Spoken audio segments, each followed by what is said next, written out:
Hey everybody, welcome to the Late Late Horror Show. I am Dino, and Lego time. We're going to build. First of all, I want to show the final product of Bara-dur, the Lord of the Rings tower, and I'm going to build the fell beast.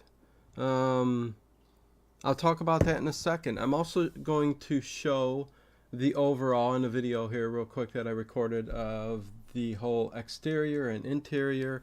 But if this is your first time here, definitely thumbs up, leave a comment, all that good stuff. Mr. Pickle, hey, what's going on, Mr. Pickle? Good to see you, Mr. Pickle. Let me get this stream on here just so I can keep track. People on the channel do not know that I'm going live. I think this is as early as I've gone live in 9 years, my entire run on YouTube. But things are changing, and I'm going to start doing things earlier. And after I do this and build this fell beast, which right there, if you can see it, the fell beast, which I've got a problem with this. No eyeballs, no eyes on this dragon. $1 billion company, Lego. $500 set for Bara-dur, and they wouldn't even put eyeballs on the dragon. I thought that was a terrible thing to not do. Hey, traveling fools. Yo, yo, yo, what is up? I've never gone this early before in my life, but I am going to... Oh, I need my blade. Well, I guess I'll do without this time. I've got a blade for cutting. Boxes and stuff like that. But anyways, I want to say that this was just such a wonderful build. I mean, it took me a week to do because I don't have 12 hours to give at a time to build this thing. So 2 hours here, 3 hours there, 2 hours here. And then finally, after a week, I'm all done with it. So it was definitely a cool thing. And I am going to build this. I think this is 269 pieces. This was a promotional item that came free if you spend enough money to buy this. But again, I don't know why they wouldn't put an eyeballs on the dragon. It does come with a figure, dark figure, and we shall see. But let me play the video real quick of the final product and show you guys what's the finished product looks like. I mean, the eye doesn't even fit in the screen here. It's up here. Anyways, it's huge. It's huge. So here we go. Okay, kind of hard to see how big that is, but it is huge. So it is completed. And I will go a little closer all the way up to the eye. Sauron's eye. But here we go. Let me start on the bottom really quick with the gates and the entrance here. Love the rock wall. Love how they do that. Love all these nooks and crannies with all these columns that you could see going towards the back and the groundwork. Just so well done. I placed some of the minifigs on the precipice there of the wall. Pretty cool. This took forever, but it is so darn cool. Love it, love it, love it. Just trying to get in as close to a lot of details as I can. The orc there. I just stood some of these up on the walls. You know, another minifigure. I still don't know why he's holding the hot sausage. Whatever. Going up, and then the minifig, this Sauron. I mean, that's what everybody's going to is talking about, that exclusive figure. That is so cool. But I love the way the rock wall kind of winds around there, and as you're looking down, and let me tell you, this thing is huge, huge. Slowly working our way up. I love the way they put the orange back there to show the inside glowing of the windows. Just the columns are just so cool, all the way up to the eye, which is cool. Just so very cool. And let me spin this baby around. As I spin around so you can see the inside. Back up a bit here. And now we got the back, the inside, which I'll try my best to get as close as I can. I've kind of got that, well, I mean, again, it exposes everything on the outside. It's pretty cool. Second level I think is really cool with the menu in there. The table with all the pieces. Another minifigure there, the mouth. Gotta love it, gotta love it. Really good, really good. Lots of details. That's the second level. Okay, back down to the first level. We've got some like lava flowing into little whatever you call that. Then you got some, I love how they put the helmets and the armor in there too. Then there's a guy who's totally dead, skeleton.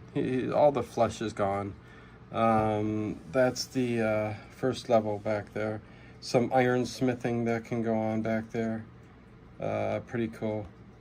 I mean, I guess this is just the lava comes down, goes underneath, underground. So, I was just trying to think of what you would call this. They made a little thing so they could watch it go down. And then as you come up to the throne room, which is pretty cool, this opens up. Again, pretty cool. Oh, and the lever on the side, which just turns, it's kind of disguised, which turns and opens the front gates. Pretty cool. But yeah, I love this throne room with the flags. And then you go up to the tower where you see like kind of a library, a place for writing and thus not. And those are stickers on there, which I'm fine with. They work okay. Little cartoony, but I mean, it is a toy, right? And I like this because this is like kind of the library area with the little ladder that can go and move back and forth here. Oh, no. Anyways, yeah, then going all the way up, the eye. If you press this, it lights it up, so the eye is glowing. But that's it. As I continue to build the very last promotional piece here. Oh, and it did come with the little Frodo on a rock with the ring and Gollum kind of coming up to him. I think that's pretty cool. I love the way Gollum looks, I really do. But I'm going to put this together, the Fell Beast, and this is going for like $145 on eBay and all that. It's a promotional item that comes with buying this much Lego. And I hate that there's no eyes. Anyways, that's it. A good overview of the Dark Tower. 4 bedrooms, 3 baths? What?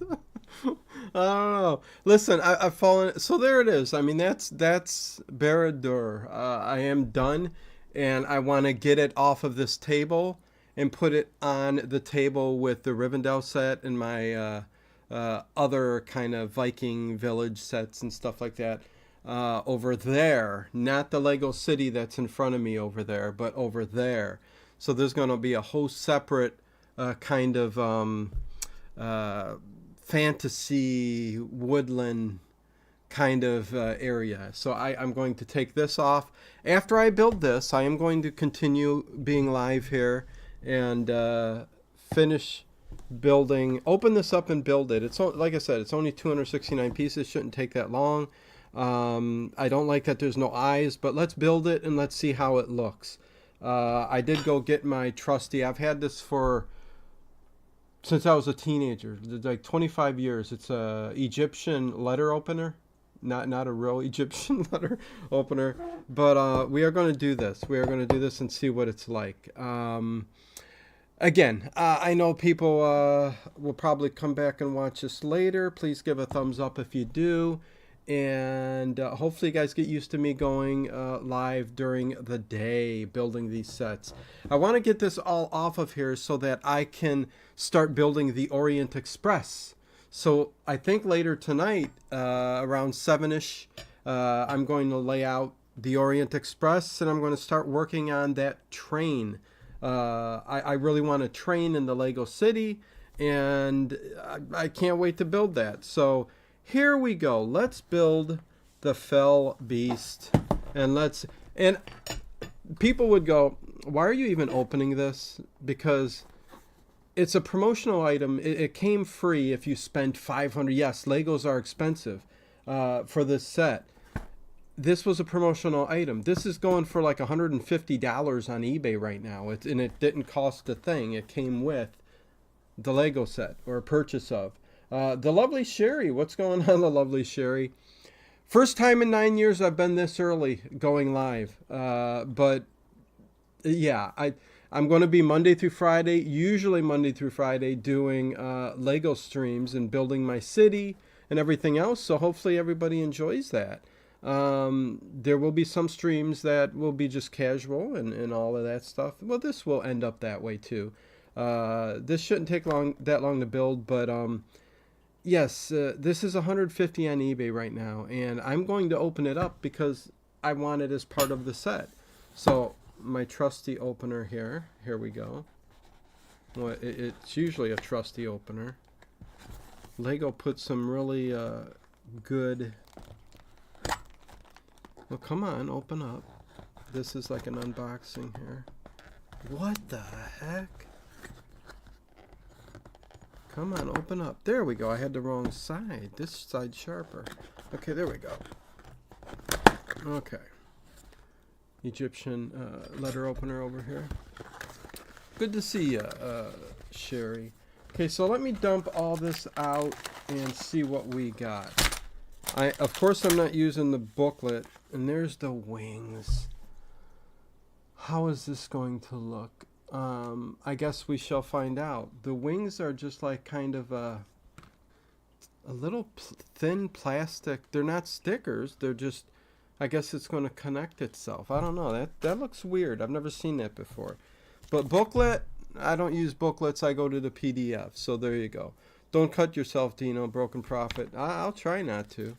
So let me toss this booklet up there, and let me get this stuff out. So we've got 3 bags. It's a far cry from 40, right? So I'll put that right there and open these babies up. Again, this should only take me, oh my god, a half hour to put together. I don't think it should take that long. But let me open this baby up. Good to see you, Broken Prophet. One Sean Bond, what's going on? I'm putting together the Fell Beast. This is all done. I just showed a video on this finished product, Bara-dur, the tower. Let me throw that in the garbage. And yeah, going to finish up with Fell Beast so I can move it aside on the table and get ready to build the Orient Express, I think, later tonight. I think that's what I'm going with next, but not 100% sure. And I don't know how, I've never built nothing this small. It shouldn't take me that long, really. But the tower was awesome. Bara-dur is so cool. Okay, so you know what? I should...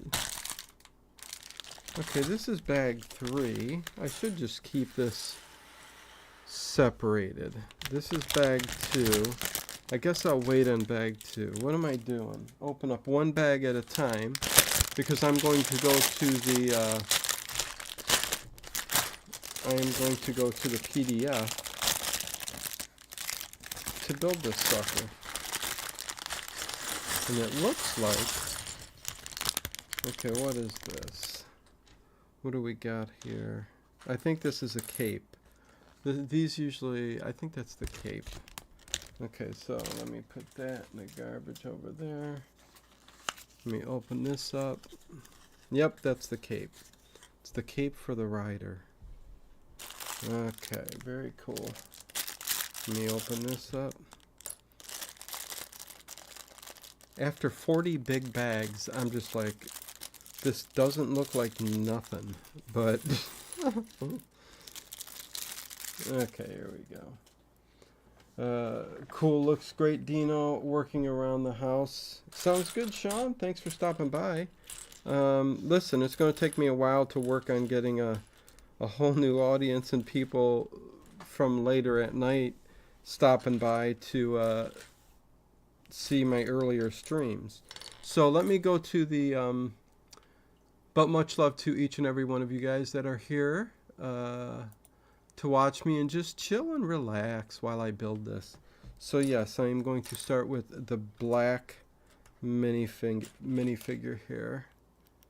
And I'm going to try my best so that everybody can see. And then the capes usually go on like this. You put one in and then the other hole kind of goes in, and that's the cape. Like that. And then the headpiece is really just all black. There's no face on it at all. It's Black Rider. The helmet is pretty cool, as I put on the helmet. And the sword.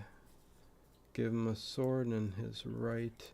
I mean, the figure is kind of cool, but I still just don't understand. And I'll give you my thoughts after I build it on there being no eyes on the dragon. But, okay, I think right there is the figure. You should be able to see the figure that has no eyes right there. Pretty cool, pretty cool. So he's going to go on the dragon, on the top of the dragon. So I'll put him right... Come on, stand up.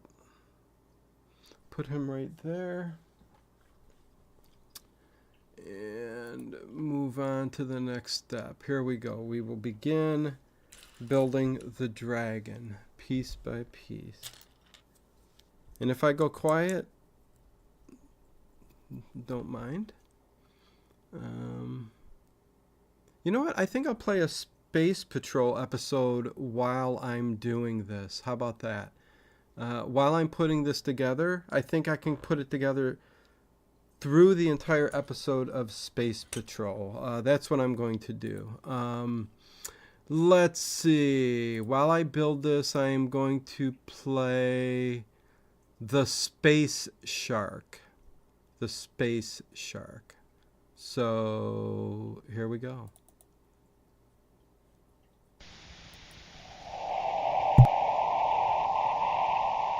Wheat Chex, Rice Chex, and Good Hot Roastin' presents Space Patrol! High adventure in the wild, vast reaches of space. Missions of daring in the name of interplanetary justice. Travel into the future with Buzz Corey, Commander-in-Chief of the Space Patrol! In today's transcribed adventure, Buzz and Happy are on Venus on a farm where food is chemically grown in large tanks. As they walk toward a building where Tonga is held captive, huge sun mirrors atop several tall towers turn ominously toward them. Smoking rockets, Commander. It's really getting hot all of a sudden. Yes, waves of heat.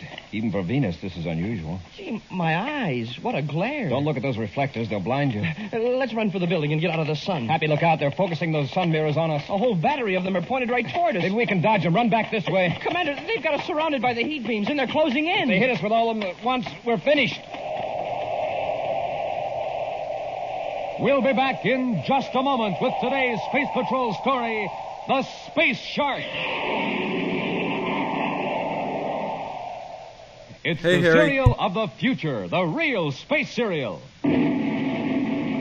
cereal that's different from any other cereal in the universe. The cereal you see on Commander Corey's own breakfast table.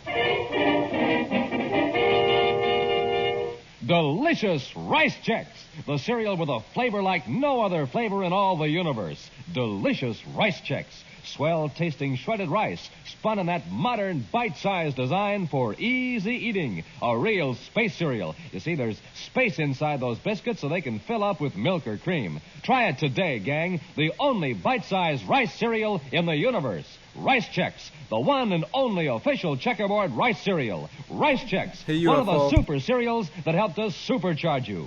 Rice Chex, at your grocer's in the red and white checkerboard package. Get it today. Crisp and delicious, new and different, golden bite-size Rice Chex. Commander Corey and Cadet Happy have just blasted off from the planet Saturn, where they've been investigating mysterious contamination of chemically grown food shipped from Venus. In the meantime, Tonga, the assistant security chief, is also doing some undercover investigation work on Venus, working as a chemist on one of the farms. Now, through the nose port of Terra 5, Buzz and Happy watch Saturn's shining rings looming up large before them. Raise our vector about 5 degrees, Happy. Want to clear the rings with plenty of space to spare. Yes, sir. You know, it's too bad anything so beautiful is such a menace to space flight. But by the time you're close enough for them to be a menace, the rings are no longer beautiful. No, because you can see the individual hunks of rock making up the rings. And yet from a distance, they look as though you could ride a circus car around them like on a smooth racetrack. Only in this case, it's the racetrack that does the moving. Well, it's 1100 hours Universal Star Time, Happy. We ought to be hearing from Tonga pretty soon. I hope she found out more about how that food is getting contaminated than we did. Those samples we examined on Saturn turned bad after they arrived from Venus. So maybe the chemical farm they came from is still pure, huh? Not necessarily. Perhaps a chemical with a delayed action was put into the hydroponic tanks. Tonga calling Commander Corey. Tonga calling Commander Corey. Corey here. Go ahead, Tonga. Commander, how soon can you come to Venus? We just blasted off from Saturn. It'll take at least 3.5 hours. Something wrong? Why, no, to the contrary. I found out how those harmful chemicals are getting into the hydroponic tanks. Good. A group of racketeers are trying to force the farm operators to pay for protection. They've bribed workers to put the contaminating chemicals into the tanks. Then, for the owners who pay the price, the tanks stay pure. Who's behind this gang? I don't know yet, Commander, but I think I will by the time you reach Venus. Where are you now? In the women's dormitory at the farm.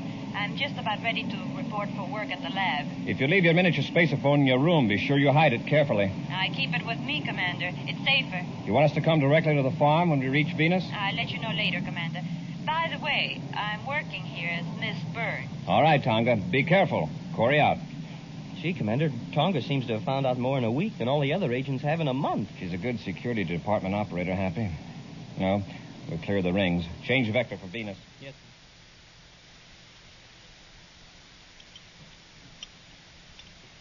Ready for the spectroscope check on specimen 28, Mr. Baxter? All right, Miss Burns. Negative. Well, this whole group of samples tests pure. I hope we have as good luck on the next group. Oh, never mind that now, Miss Burns. I'll handle it. Oh, but I thought you wanted all these samples analyzed before the morning shift ends. There isn't much more to do. I'd like to have you take this report over to the superintendent's office. Why, yes, Mr. Baxter.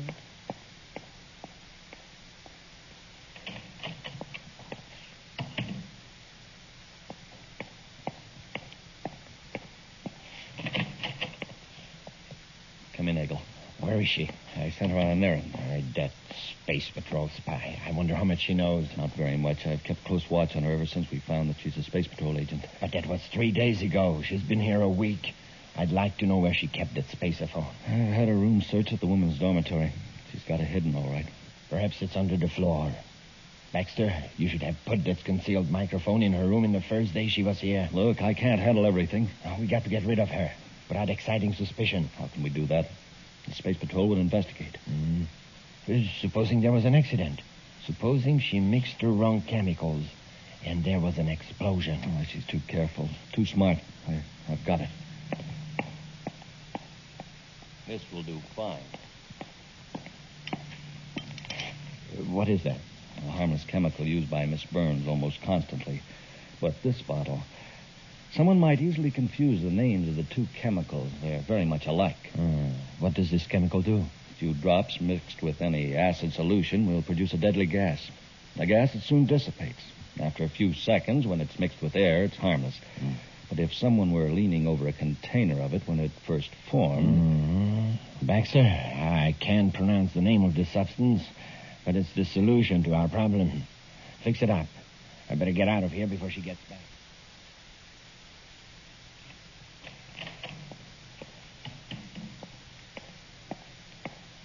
The superintendent said he'd check the report later, Mr. Baxter. Typical. He hollers his head off or something, then lets it sit on his desk for 3 days. Miss Burns, would you take over here? Of course. I've got to rush over to tank number 5. I'll be back as soon as possible. Right, Mr. Baxter.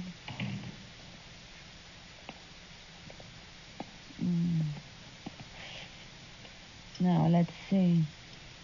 Anetheric acid, 20 First cc. goof. Oh, now where's it?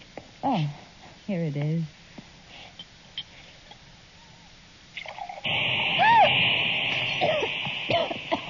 Oh.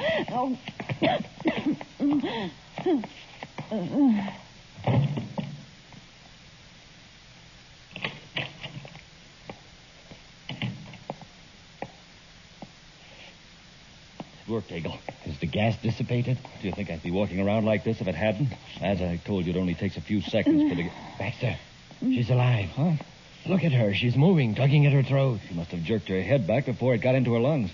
Now what do we do? This makes it awkward. Let me think a minute. Hey, K.O. Joe, I haven't seen you in forever. Good to see you.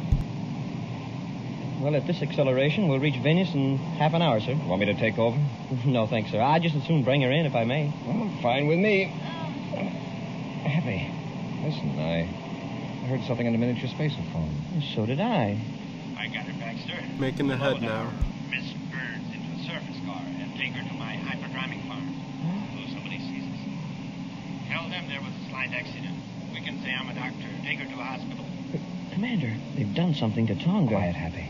I take her to your farm. When she comes to, we can make her tell how much she knows. We certainly can't work on her here. That's right, Eagle. I'll stay here and watch Miss Burns. We got to get a surface car. Go on, get moving.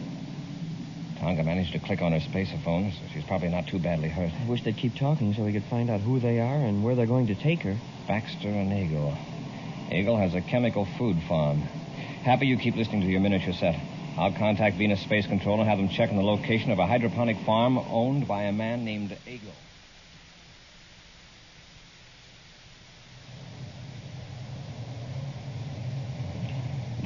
Our passenger seems to be very quiet back there. Well, apparently that gas just missed being totally effective. Here, pull up in front of this building. What's this place? A couple of storage rooms and a solar mirror control. Quite a layout you have. Yeah, very successful farm, Baxter. And you know, I haven't had a bit of trouble with contaminated food. I wonder why. I wonder why. Oh, come to think of it, maybe I'd better have some trouble, in case the space patrol starts wondering why. Well, come on, let's get her out of the car. She's still unconscious. We'll have to carry her. Yeah, all right, let's go. Spaceship. It's landing. Quick, get her inside. It's a space patrol ship. Why do you suppose it's coming here? It's the commander ship. I've seen it a dozen of times on Terra. He must know the whole deal. How could he? The girl tipped him off. Probably has been waiting for days for some open move on our part. What'll we do with her? Where's one of those storage rooms? Oh, wait. There isn't time for that now. Bring her in here. We got to stop Corey. Stop him? How? Set her down here. Look, why don't we lock her up out of sight? Maybe we can bluff Corey out of it. He can't know anything. Well, he's obviously been to the other farm and knows the girl was taken away in a surface car. Nobody asked us any questions? No, but several people saw us. Why don't we get in the car again and get away from here? And be followed by Corey's spaceship? I'm not anxious to tangle with Corey. We won't have to. Come here. I'll show you something that will take care of Corey.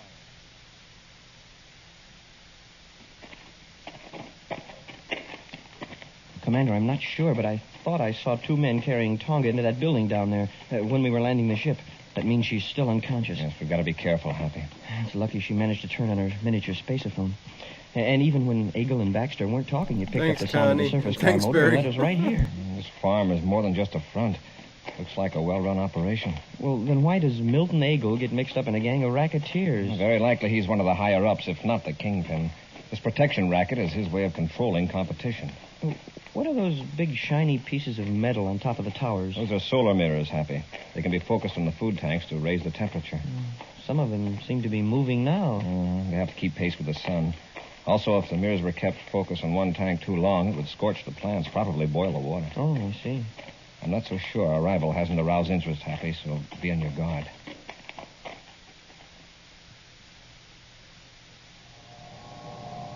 Get the idea now, Baxter? I'm surrounding Corey and the cadet with circles of concentrated sunlight. What do you expect to do? Blind them with the glare? Yeah, wait till I converge all those beams in one spot, right on Corey and his friend. Hagel, why, do you realize the heat those mirrors put out? Yeah, quite well, Baxter. And I think this will serve to stop the space patrol permanently. Now watch. I'm going to bring the focal points together.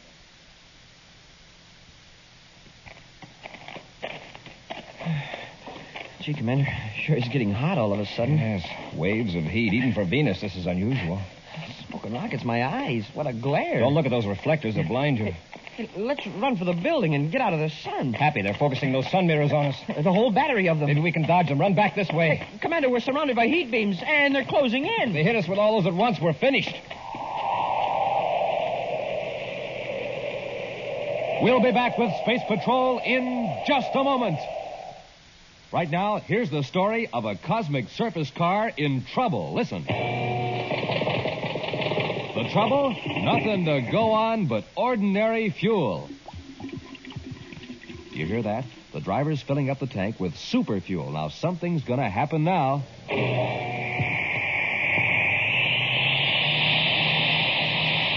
Boy, that cosmic surface car is really roaring now. That's because it's supercharged with super fuel. And the same is true with you, gang.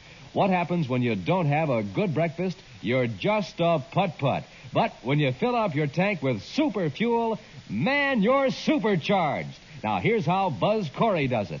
He eats a good breakfast with a checkerboard super cereal, Rice Chex or Wheat Chex.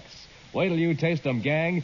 Boy, are they good. Flavor galore in every crisp, bite-sized biscuit. So get going, gang. Eat a good super cereal breakfast and get supercharged. Get the super cereals today. Rice Chex, Wheat Chex.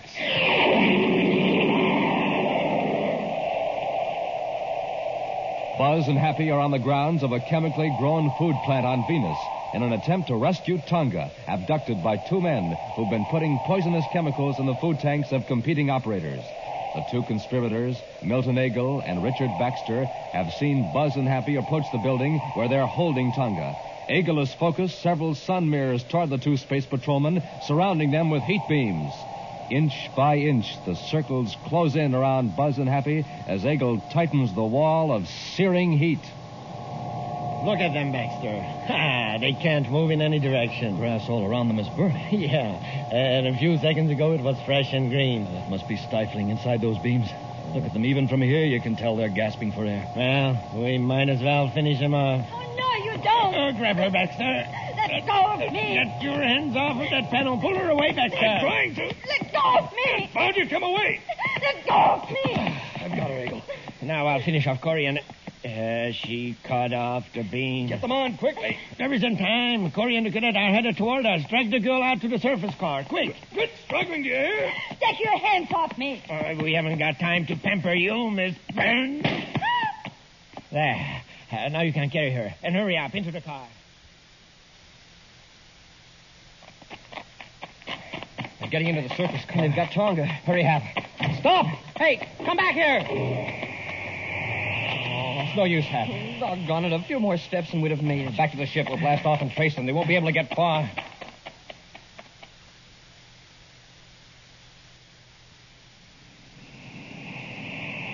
It was close. Plenty close. We aren't away yet. They'll look for us with their ship. Maybe put up a roadblock. Confounded girl. Why don't we get rid of her for good? Throw her out of the car. No, you fool. As long as she's with us, Corey won't get robbed.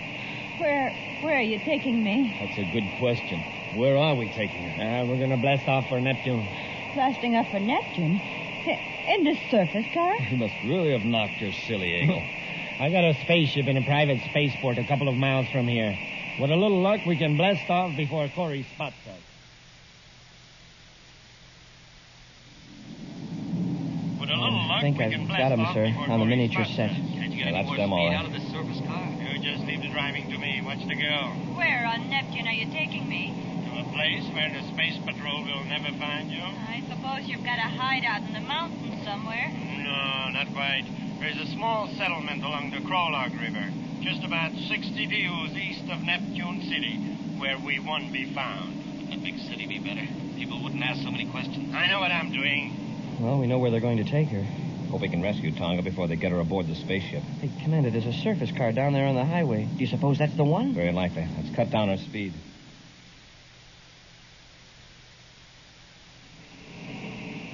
The spaceport isn't much further, Yum, yum. Baxter. What kind of spaceship do you have? Man, such an inquisitive woman. But I'll tell you, I'm rather proud of it. It's a Class B space cruiser, one of the largest private ships made. A Class B space cruiser. How nice. It must be Venus Registry, then. Yes, Venus Registry. Anything else you want to know? Eagle, we're being followed. By a surface car. None showing on a highway radar. No, a spaceship. It's pretty high up, but it's hovering. There's some binoculars in the compartment. See if you can make out what ship it is. All right. I don't like the looks of it. Why would a spaceship be traveling so slowly over this part of Venus? It's changing direction now. I can get these glasses, folks. It's a space patrol ship, Terra 5. Corey that's again. the tail. I thought it was Maybe he making the didn't see us head. after all. There were other surface cars on the highway near my farm. Wonder how we happened to follow this one. Strange. Miss Burns, why do you keep playing with that locket? Why, I didn't know I was. Give me that. How dare you? Oh, rather large for a locket, isn't it? Snap it open. Now, isn't this interesting? What is it, Baxter? Miniature spaceophone. So that's how Corey's been able to find us. We really ought to fix this girl now. Shut up, you fool. Turn that spaceophone off. Just a minute, Eagle. I know where you are and what you're up to. If either you or Baxter harm Tonga, both of you will regret it the rest of your lives. Oh, so your real name is Tonga, the assistant security chief. That's right. Corey, I got a proposition to make to you. What is it? If we turn Tonga loose, will you let us alone? You know I couldn't make a bargain like that. Well, I'm willing to take a gamble, Corey. I know you'll keep after us, but I'll trade Tonga for a few minutes' time. There's a small check a few hundred yards down the highway. I'll leave Tonga there. How about it, Corey? It's your best chance to get her back safely. All right, Eagle. I'll get you anyway, but I warn you, don't try to double-cross me. Cut the spaceophone off, Baxter. It's off. Here's the shack. We got to work fast.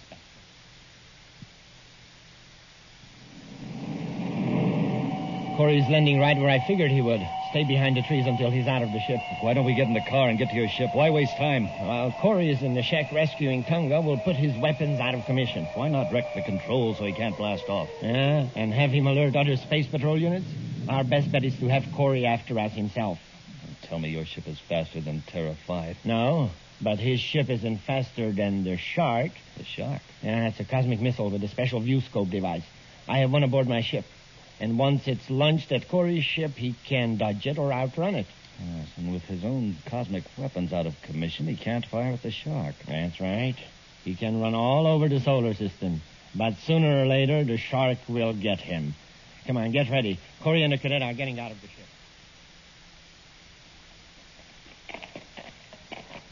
Here's the shack, sir.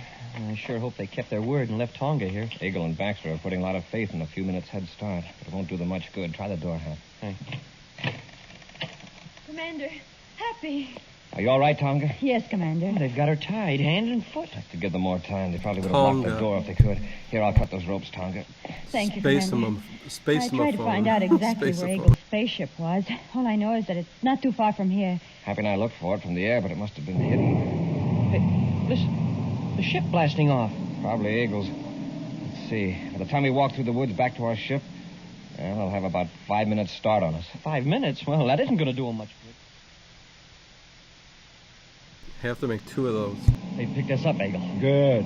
Now let's give Corey a run for his money. When are you going to launch the guided missiles at them? Well, we'll wait till they get closer. First, we leave Corey out of the regular lanes. I don't want him to call for help when we launch the Shark.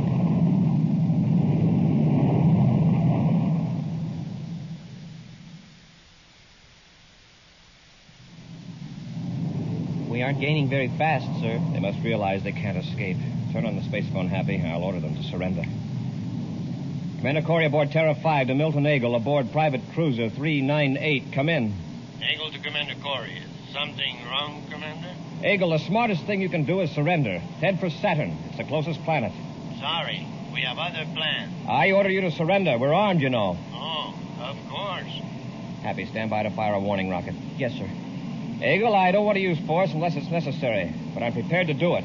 Commander, something's wrong with the firing mechanism. What? The electronic controls are out of order. What about number 2? Well, they're all out of order, sir. That's right, Commander. Baxter and I took care of that while you were rescuing Tonga. We can still overtake you, Eagle. Meanwhile, we can call units from Saturn. You're going to be pretty busy, Commander. Baxter and I are sending you a present.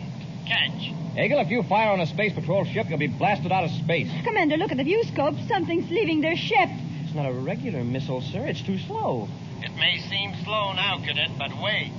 Eagle, what did you just release? A weapon with your picture on it, Commander. It's gaining velocity, sir. It's a guided type missile with a cosmic warhead. Have fun. Eagle out. Happy, change vector for Saturn. For Saturn, sir? Yes, and put on all the acceleration we can stand.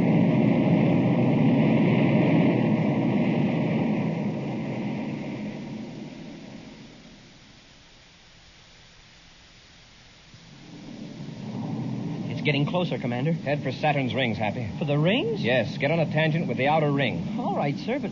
Well, Commander. Yes, sir. The rings are made up of big chunks of rock. If we get too close... That's the idea, Tonga. We'll get as close as possible. We're going to let those rocks run interference for us. What an idea. Just like football at technology school. Blocking back, trailing you. Tonga, bring the forward view scope up to full sensitivity. We'll pick out a nice big rock. Yes, Commander. That missile's awfully close, sir. At this rate, it'll hit us in a few seconds. There's a giant hunk of rock dead ahead. Good. I'll take the controls now, Happy. Going to see how close I can come to that rock. Tonga, watch the rear view scope. The missile's awfully close. Fine. We're going to jaywalk right in front of that rock. Wow. Oh, boy, was that close. Smoking rockets, have you ever seen such fire? Watch the rear view scope. Tractor beam. The rock. It blew up right behind us. Guided missile hit it. Oh, that was luck. Luck, nothing. That was the trickiest spaceship piloting in the universe, Commander. You hit a guided missile with an unguided missile. Now, let's take care of some unfinished business. Eagle and Baxter. How are we going to find them now? I don't think it'll be difficult. They figure we're out of the way, so they might go back to their original plan. The Crawlock River place? We'll try it. Take over, Happy. We're clear of the ring.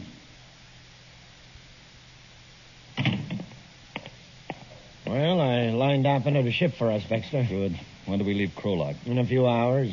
One of my men is bringing a ship in from Neptune City. It can't be too soon to suit me. I don't like this place. Ah, what are you so jittery about? We don't have to worry about Corey anymore. I know. I just don't like Neptune. I'm used to Venus. You get plenty of sunshine. Get your hands up, Eagle. You too, Baxter. Corey. Get the weapons, Happy. Yes, sir. Corey, how did you...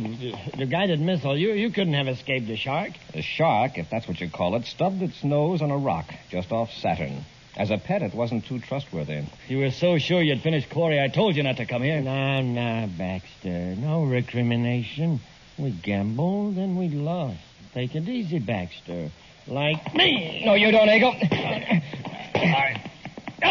Fisticuffs, Harry. Now, Eagle. Are you ready to come along? Yeah, sure. Okay, Corey. I'll come along. Yeah, you know, you're not very agile, Eagle. You'd better stick to taking it easy, like Baxter.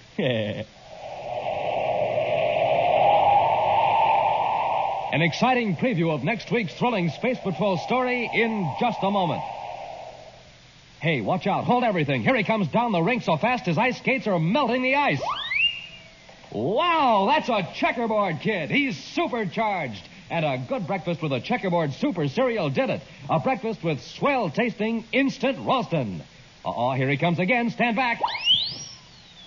Jumpin' Jupiter, that boy's a winner. He's got the speed of Buzz Corey himself.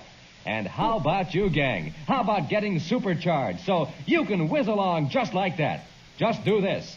Have a good breakfast with Instant Roastin', the hot super cereal. The delicious hot cereal that helps to turn on your starter. Makes you bright as a light and helps to keep you right on the beam. That's what it does for the commander. That's what it'll do for you. Here comes the checkerboard kid again on those flying ice skates. Don't wait, gang. Be a winner yourself. Get supercharged. Eat a good breakfast with a delicious hot super cereal, Instant Ralston. And now for a preview of next week's exciting Space Patrol story. Buzz and Happy and their spacesuits on a tiny asteroid are approaching a criminal who has stolen evidence that's needed to convict a crime syndicate. He's got the metal box, sir, with the evidence. All right, Shora. Come out of that crater and get into our ship. I'm getting into my own ship, Corey, and you're not going to stop me. All right, we'll come down and get you. Take one more step and I'll use this gun on you. All right, have it your way. I warned you. Drop, Happy. Wow, that was close. The gun chipped a hunk of rock loose as big as your head. Stand still, Happy. I think Shora means business. Yeah, he does. And it isn't funny business either. Be sure to be with us next slapper. Saturday for the exciting story, The Search for Asteroid X, when wheat checks, rice checks, and good hot Ralston again bring you Space Patrol. And now, an important message from Commander Buzz Corey. Did you ever read in the paper about a boy or girl saving somebody's life? Ever wish you could do something like that? Well, you can. Just join my Space Patrol blood boosters. Here's what we do. We try to get more people to donate blood to the Red Cross. When you get somebody to donate blood, you save a life. So, boys and girls, join my Space Patrol blood boosters today. Space Patrol, an original Mike Moser production starring Ed Kemmer as Commander Corey and Lynn Osborne as Cadet Happy, was written by Lou Houston and directed by Larry Robertson. Other players were Bela Kovac, Ken Mayer, and Nina Berra. Dick Tufeld speaking. Now, don't forget to tune in next Saturday and every Saturday when wheat checks, rice checks, and good hot Ralston again present the new exciting Space Patrol. And be sure to see another exciting Space Patrol story on your local ABC television station. Consult your local paper for time and channel. Space Patrol comes to you transcribed from Hollywood. This is ABC Radio Network. Okay, we got the space shark in. It's easier for me to concentrate on building this with playing some of these shows, but as you can see, the dragon, it is coming together pretty good. It looks like it's going to be bigger and longer than I thought, so that's a good thing. I still don't know why they don't got eyes on it, but and I'm curious on how these wings are going to look, but yeah, lots of little pieces, lots of very, very little pieces. I'll play another Space Patrol in a second, but just wanted to finish this one off. Let's see, I've got that, and yeah, kind of tricky. Even now, I went looking for a piece, and I'm like going, there's very few here, and I can't find it, and it was sitting there. Probably because they're all the same colors. MB, hey Alfred, hit that like and subscribe button. Thank you very much. Thank you, thank you, thank you. As I've said prior to this, the beginning of the video, I went over the entire Bara-dur tower, figures inside out. So if you wanted to see the finished product, go back to the beginning of the video and watch that. I did do the entire thing. But I'm putting together the promotional item, which is the fell beast, the dragon, and the Black Rider.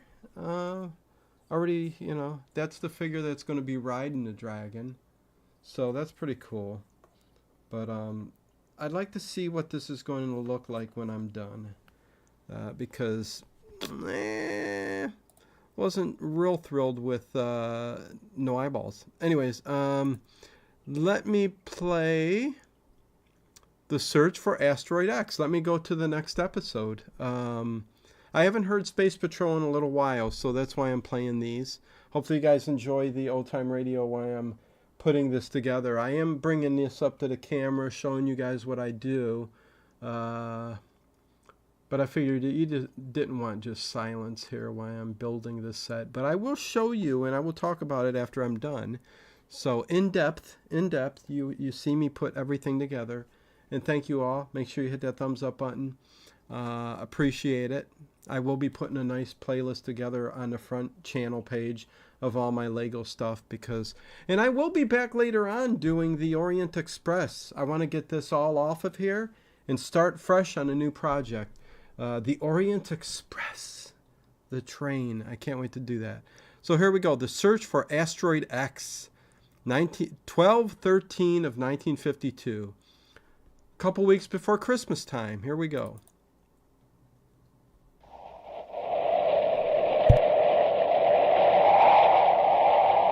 Wheat checks, rice checks, and good hot Ralston present Space Patrol! High adventure in the wild, vast reaches of space. Missions of daring in the name of interplanetary justice. Travel into the future with Buzz Corey, Commander-in-Chief of the Space Patrol! Of the Space Patrol! In today's transcribed adventure, Buzz and Happy, in their spacesuits on a tiny asteroid, are approaching a criminal who has stolen evidence that's needed to convict a crime syndicate. He's got the metal box, sir, with the evidence. All right, Chura, come out of that crater and get into our ship. I'm getting into my own ship, Corey. And you're not going to stop me. All right, we'll come down and get you. Take one more step and I'll use this gun on you. All right. Have it your own way. I warned you. Drop, Happy. Wow, that was close. That ray gun knocked a hunk of rock loose as big as your head. Don't move, Hap. I think Chura means business. He sure does. And it isn't funny business either. We'll be back in just a moment with today's... See, really quick, here's the head. How do you not put an eye on that? How do you not put an eye on the head? I don't understand. It might be, again, I might have to put my own eyes on there. I might have to put eyes on there. I'm sure I can get eyes from somewhere. But you need an eye on a dragon. I'm sorry. Here we go. Space Patrol story, The Search for Asteroid X.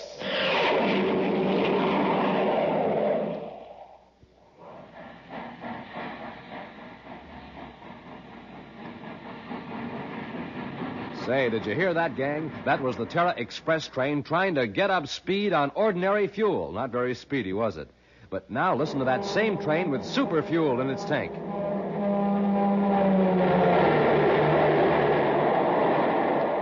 Man, that train is really traveling now because it's supercharged with super fuel. Now, gang, without a good breakfast, you can't go very fast either. But with super fuel in your tank, you're supercharged. Here's how Buzz Corey gets up ahead of steam in the morning.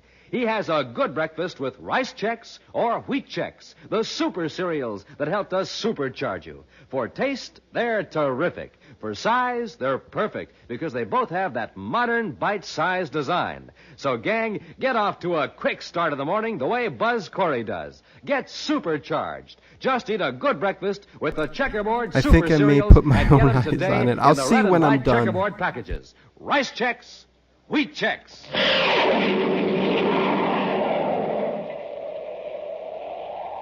After months of careful investigation, Space Patrol agents have gathered evidence against the leaders of the notorious Saturn Syndicate. This gang, for months, has been victimizing honest businessmen on the outer planets of the solar system. Commander Corey has been awaiting the arrival of an agent with the evidence that will convict the leaders of the syndicate. Now, Buzz grimly enters his central office on Terra, where Cadet Happy is decoding spaceograms. Lock those messages in the file, Happy. You can work on them later. Is something wrong, Commander? There certainly is. I've just received a report that Fraser's in the hospital. All the evidence is gone. What? Somebody jumped Fraser while he was on his way here in a surface car. He was knocked unconscious. Every scrap of evidence was stolen. Documents, microfilm, everything. Do you have any idea who did it, sir? No, I understand the doctors won't let our security people see Fraser yet. Is he badly hurt? Unfortunately, no. The loss of that evidence puts us right back where we started. Thank 3 you, months ago. JLR. I Saturn really Syndicate appreciate that. investigation. I Come on over to the really, hospital really with do. me. As soon as the doctor's okay it, I want to ask Fraser some questions. Because the thing is, after 9 years, I've fallen in love with Legos, and you want to be happy in life, right? So if I could do both of these, and it gives me a chance to listen to some of these older shows too again, and you guys to kind of listen. If you guys love chilling here with me, chilling out and chatting and watching me build, and I try to put these up as I'm building it to show what I'm doing.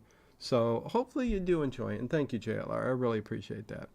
Back to Space Patrol! Cut your speed and go lower, Hundley. I think I see something down there. Where? Right near that small pond. Isn't that a building of some kind? Hey, you're right, Chora. Well, I hope it's occupied. Say, there is a man down there by the pond. That's surprising to find anybody in this part of Mars. Set the ship down. We'll load up with food and water. Suppose this guy won't give us any? Well, then he'll get what our friend, the Space Patrol agent, got. Do you think you finished that guy, Chora? Who cares? We got the evidence. Yeah, but I won't rest easy until we get it hit on Asteroid X. Oh, kick on the repeller ray. Repeller ray on.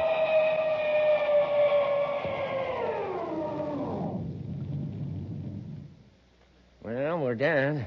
If we get enough supplies here, we can go into free fall near the asteroid belt till we decide what our next move is. I wonder who this guy is. Sure must like solitude. Now, we don't want any trouble if we can help it, Hundley. Let me do the talking. Don't you always? all right. Let's go.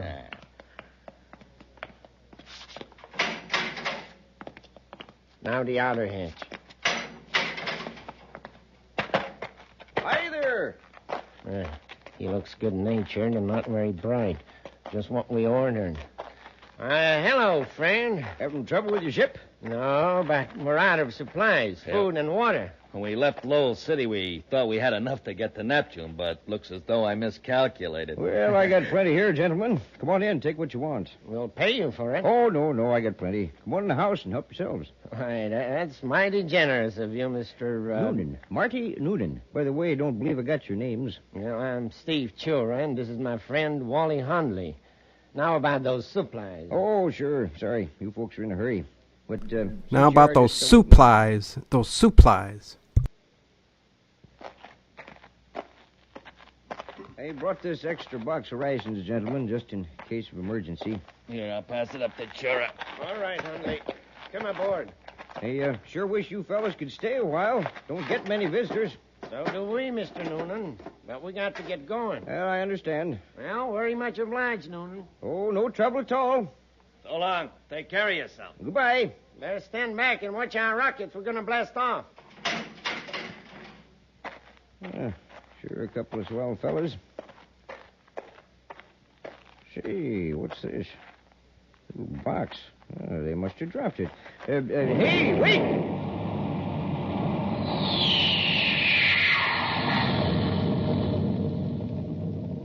Oh, this looks pretty important. Microfilm Reel 14B property of Space Patrol. Investigation Squad Number 3, Space Patrol Headquarters, Terra. Gosh, they're Space Patrol agents. I'd better call headquarters right away. Commander, will you take this spaceophone call? It's something about a can of microfilm a fellow found on Mars. All right, Happy. Corey here. Go ahead, please. Commander, my name is Noonan. Yes, Mr. Noonan?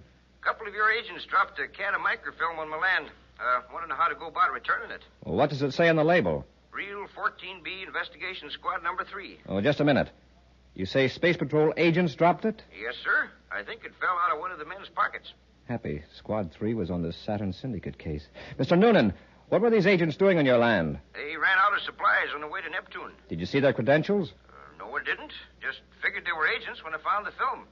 Said their names were Steve Chura and Wally Hundley. Did you ever see these men before? Why, no, Commander. Where are you now? At my place. Sector 17H on the Martian plain. About 4 6/10 DUs directly northwest of Lowell City. Got that, Happy? Yes, sir. What kind of a ship did these men have? Was it a Space Patrol ship? No, didn't have any insignia at all. But I don't know what kind it was. Mr. Noonan, hold on to that microfilm. I'm coming after it. Right, Commander. And don't give it to anyone else. Is that clear? Yes, sir. Thanks for your cooperation. I'm on my way. Corey out. I've just checked, sir. We don't have any agents named Chura and Hundley. Not on Squad 3, anyway. Well, chances are those are the men who knocked out Fraser. At least they have the evidence, or I should say, had it. But Fraser didn't get a look at the men who attacked him. Well, I'll blast off for Mars and get the film, Happy. Maybe we can get some more information from this man, Noonan.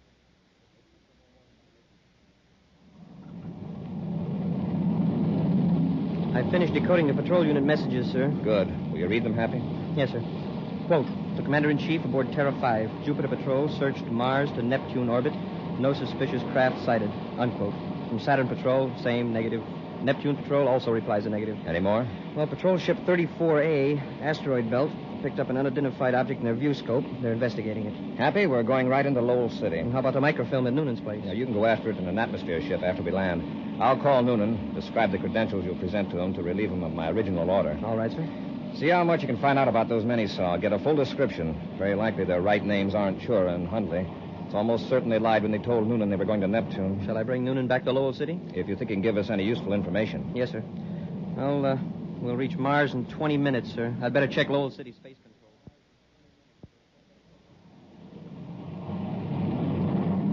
Better get the evidence ready. We're nearly to Asteroid X. All right, sure.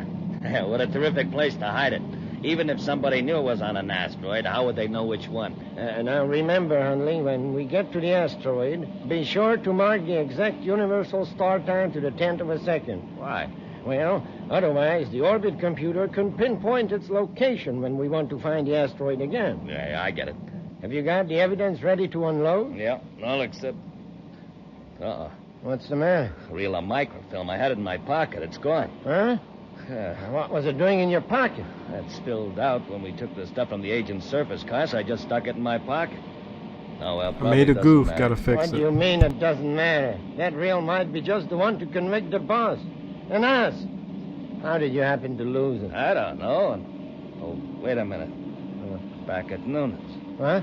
Yeah, it may have fallen out while I was bending over to pick up the box of food or water containers. How could you be Fixed. that careless? Well, at least Noonan's alone. We got to go back and look for it. There's nothing else to do.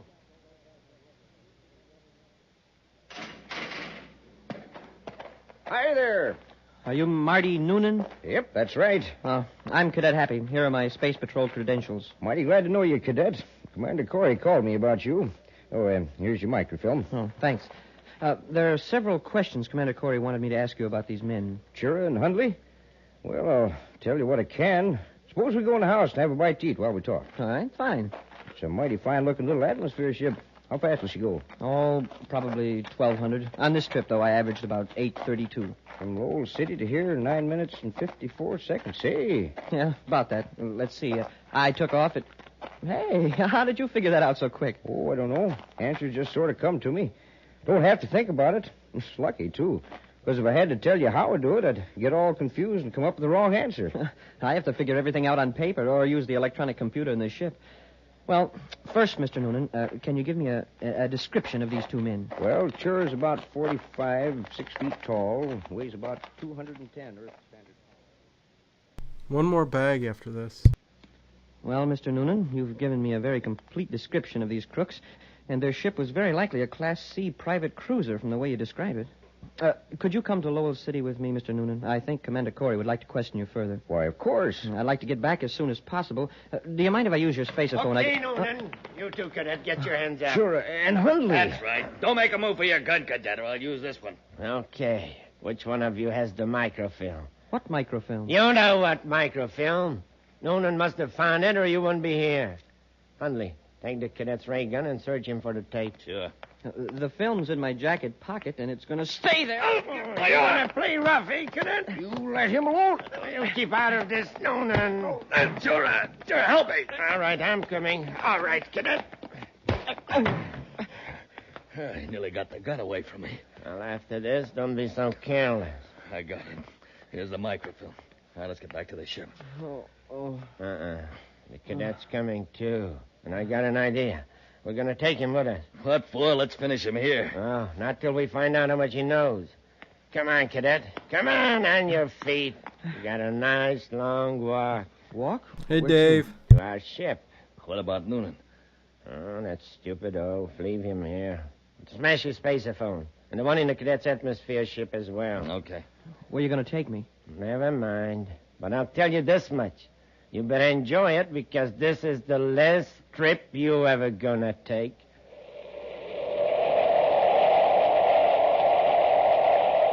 We'll be back with Space Patrol in just a moment. Gang, this is Space Patroller Dick Tufeld, and boy, am I excited. We have a new machine here at Space Patrol headquarters, and it's terrific. It's the flavor meter for testing the flavor of food. Now, I have a plain, ordinary cereal right here, so let's test it. The better it tastes, the louder it'll ring the bell. Now, all I do is place the cereal in this slot and push the button. Not much flavor there, is it? Let's put in some other ordinary cereal and see what happens. Why not even What the tinkle? heck are they Now, doing? Gang, here's a couple of super cereals I'd like to test. I'll put them both in.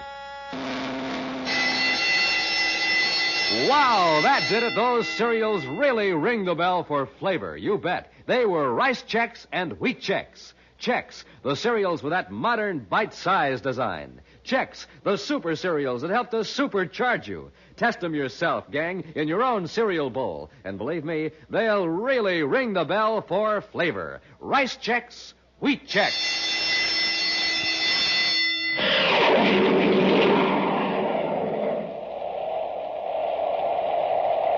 Commander Corey has sent Happy to Marty Noonan's isolated dwelling on the Martian plain to recover some stolen evidence, a roll of microfilm. Noonan and Happy were surprised by Chura and Hundley when the thieves returned for the film. After smashing Noonan's spaceophone, the criminals have taken Happy to their ship, leaving the unconscious Noonan locked in his house. Meanwhile, Buzz, in Lowell City, has tried in vain to contact Happy or Noonan by spaceophone. Commander Corey to Space Patrol, Lowell City. Space Patrol, Lieutenant Barton here, Commander. Lieutenant, I've been unable to contact my cadet on any of the Space Patrol frequencies.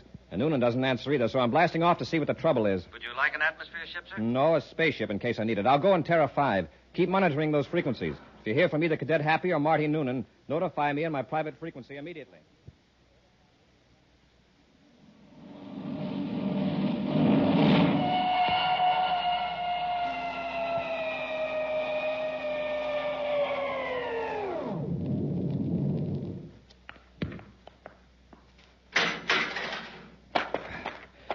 Hello there.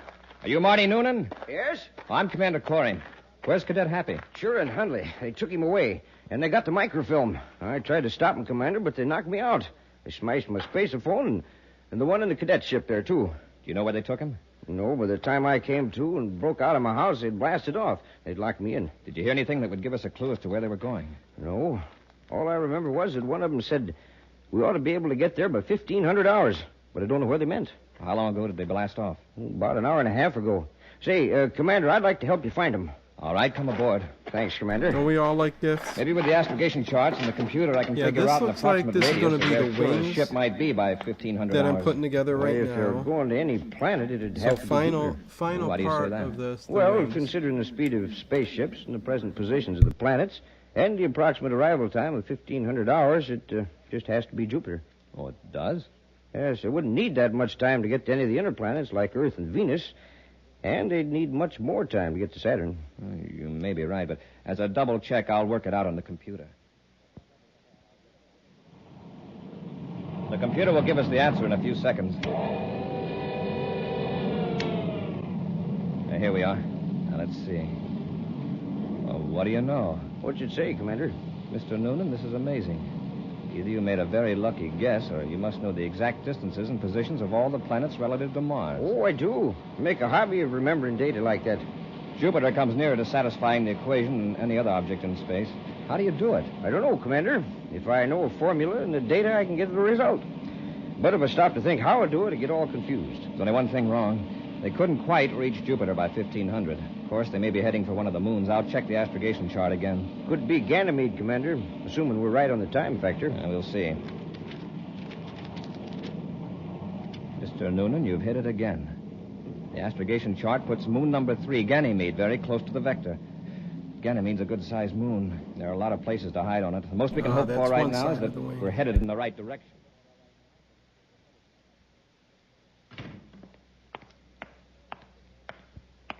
I just talked to the boss. What'd you tell him?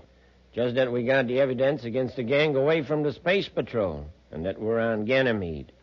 And the boss is going to stay on Saturn now that he's safe from prosecution. How long do we stick on Ganymede? Until the excitement over, the stolen evidence dies down a little.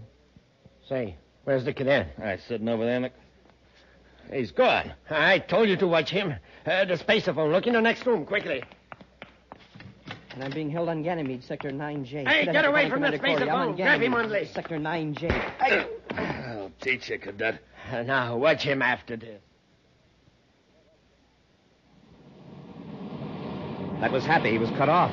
Sounded to me like somebody hit him. Sector 9J. That pinpoints location, Mr. Noonan. We'll make a slow glide approach and land with repeller ray. Maybe Chura and Hundley won't hear the ship.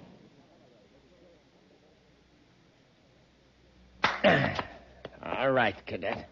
We could keep this on for hours, but I'm tired of playing games with you. Does Commander Corey know who knocked out the Space Patrol agent? Now, come on, answer me. Oh, you're wasting your time, Chura. I'm all for getting rid of the cadet right now.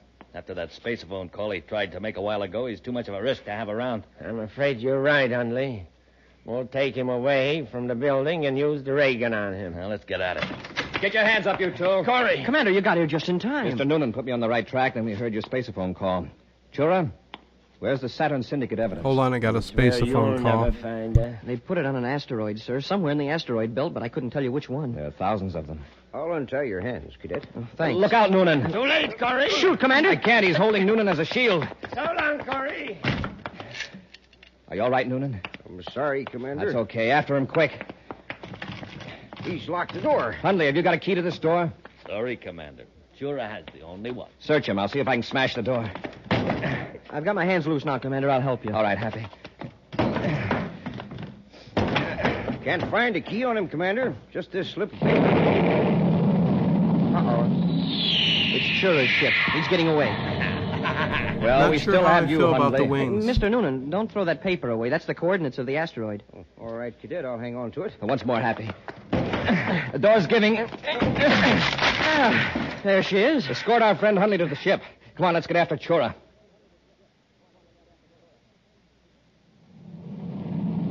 No sign of Chura's ship in the viewscope, sir. Hundley, you must know where he'd be most likely to go. Really, Commander? I haven't the slightest idea. He's probably heading for that asteroid to pick up the evidence.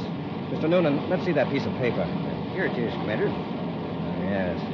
These coordinates are for a point somewhere in the asteroid belt. Yes, sir, but the asteroid has moved thousands of DUs by now. Yes, but the time is down here to the second. Oh, you mean the time the coordinates were taken? Yes. So by using the computer, we can tell just where the asteroid will be at any future moment. Commander, look at Hundley. Hey, get away from that computer! Get him, Happy! All right, Hundley. Quiet down or I'll knock you cold. Look what he did to the computer. Hey, Derby. I'm not sure what I think of the wing. I don't know. It's not tight enough, I don't think. But so far, I got one more wing, I think, a couple more things, and I'll be done with this. So I will give my overall opinion once I finish building it. I'm almost done. It's a good-sized dragon, but I don't know. Anyways, back to Space Patrol! Put it completely out of commission. Here, now let's see you find Asteroid X. Well, what are we going to do, sir? We can't possibly locate that asteroid until we get another computer. I know. There are thousands of asteroids in that belt. Commander, could I see that piece of paper? All right, Mr. Noonan. 16 degrees, 23 minutes, 7 seconds.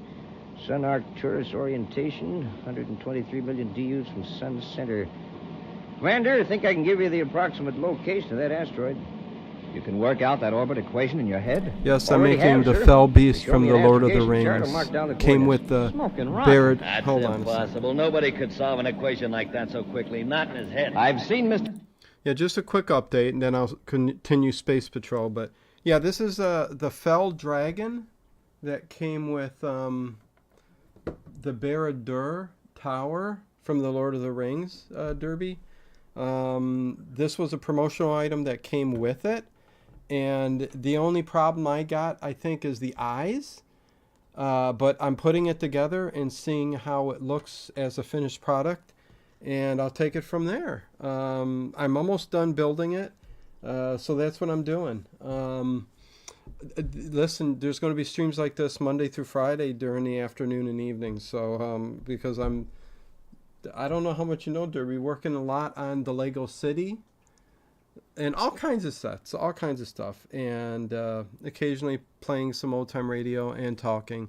I did a whole video showing the whole inner workings and everything on the Bara-dur tower here.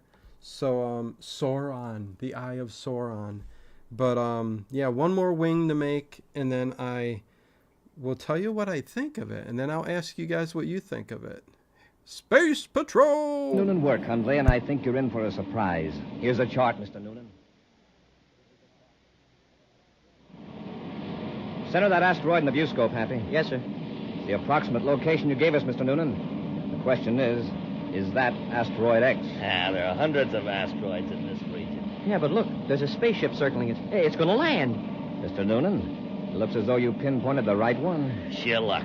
Increase our velocity, Happy. We may be able to catch Chura before he leaves the asteroid. Yes, sir. Mr. Noonan, will you go to the locker and get a couple of spacesuits for Happy and myself? Sure will, Commander. When we land on the asteroid, I'll leave you in the ship to watch Hundley.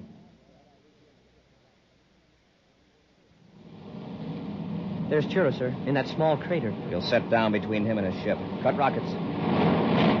Rockets out, sir. Hit repeller ray. Repeller ray on, sir.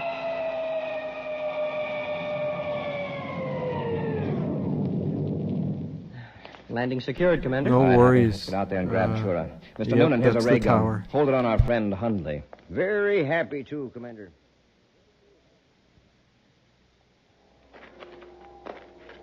He's got the metal box, sir, with the evidence. All right, Chura. Come out of that crater and get into our ship.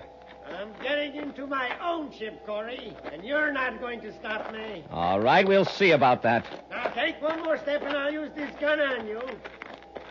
I warned you. Drop, Happy. Oh, that was close. That blast knocked loose a hunk of rock as big as your head. Next time I'll widen the angle, and I won't miss. Shall we rush him, sir? Don't try it. Move 1 inch closer, Corey, and you're finished. There's nothing we can do. Back to the ship, Happy. Yes, sir. Well, Commander, isn't there any way we can get him? Just get into the ship. Close the hatch. Yes, sir. Well, he can't hold out there very long without food and water, sir. Do we just wait? He'd have to give up eventually. But he destroyed the evidence before he surrendered. I guess there's nothing to do but blast off. Turn your transmitter signal to low output so Chura can't hear us. Yes, sir. All set. Hey, Commander, he'll have to pass right by this hatch to get to his own ship. Yes, there's one weapon that might work. Right here in this container. Liquid air. But how... Unfasten the bracket. Well, yes, sir. Now, as he passes the hatch, open it as quickly He as possible. said liquid I'll air, open the right? valve and the nozzle. We'll squirt a jet of liquid air at Chura. But what good will that do? Is the pressure strong enough to knock him down? No, but the temperature out there on that asteroid is minus 240 degrees. Liquid air freezes at minus 218. Yeah, but I still don't see... There how he the- is. Open the hatch, Happy, quickly. Good shot, sir. It's hitting him. I'm trying to spray it over his hand. Hey, Corey, what are you trying to do? Fight with a water pistol? There, I got his hand. Turn that off, Corey, or I'll put a blast charge into your ship. Well, I can't raise my arm. That's right, Chura. Your gun hand is encased in a mass of frozen air. Yeah, that'll hold him, Happy. Hey, he's just standing there like a statue. Let's go out and bring him into the ship. He's harmless now. Well, what's funny, huh? He thought he was hot stuff, but now he'll have to be defrosted. We'll be back with an action preview of next week's exciting Space Patrol story in just a moment. Say, gang, did you ever hear the robot mastermind work? It's the amazing Space Patrol machine with a mechanical brain. It knows the answer to everything. Now, listen while I ask it some questions. What's the only hot cereal Buzz Corey ever eats? The hot wheat cereal that helps to supercharge him. Instant Ralston. Right, Instant Ralston, the hot super cereal That was helps weird. to supercharge you.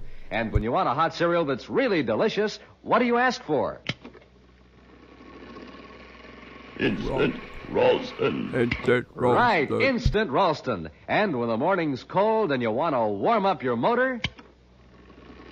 Instant Ralston. Yep, the robot mastermind is right on the beam. So remember, to get supercharged, eat a good breakfast with... Instant Ralston. Hey, the robot mastermind answered for me. Instant Kind of scary. Ralston. I can't stop it. Instant Ralston. Instant Ralston. The robot mastermind has the right idea, so get it today. Instant Ralston. Instant Ralston. Instant Ralston. Instant Ralston. And now for a preview of next week's exciting Space Patrol story. Buzz and Happy have been locked in a building by two criminals who have blocked their only means of escape by pouring sodium-potassium alloy on the stairs. The liquid metal has burst into flame on contact with the air. Commander, the heat is terrible. We're going to face something worse than heat when the automatic fire extinguishing system starts to work. But, sir, the water will put the fire out and we can escape. Not with this alloy, Happy. It burns in air, but when water hits it, it explodes. What? The second that spray starts working, this whole building will be blown to bits. Smoking rockets, unless we find a way out, that means we'll be blown to bits, too. Be sure to be with us next Saturday for the exciting story, The Lady from Venus, when wheat checks, rice checks, and good hot Ralston again bring you Space Patrol! Now, gang, a word from Commander Buzz Corey. Can you answer this question? What group of boys and girls are doing all they can to get grown-ups to donate more blood? These boys and girls are helping their country and having fun, too. They're my Space Patrol blood boosters, and I'd like you to join them today, right now. And here's something else I'd like you to do, too. Tell your mom and pop to buy the Christmas seals that the National Tuberculosis Association mails out. Christmas seals help fight TB.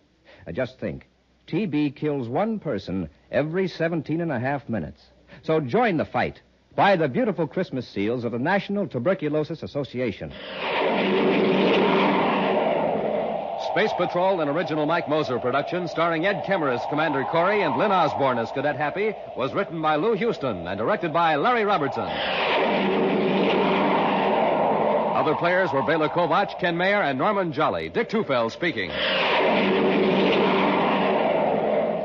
Now, don't forget to tune in next Saturday and every Saturday when wheat checks, rice checks, and good hot Ralston again present the new exciting Space Patrol!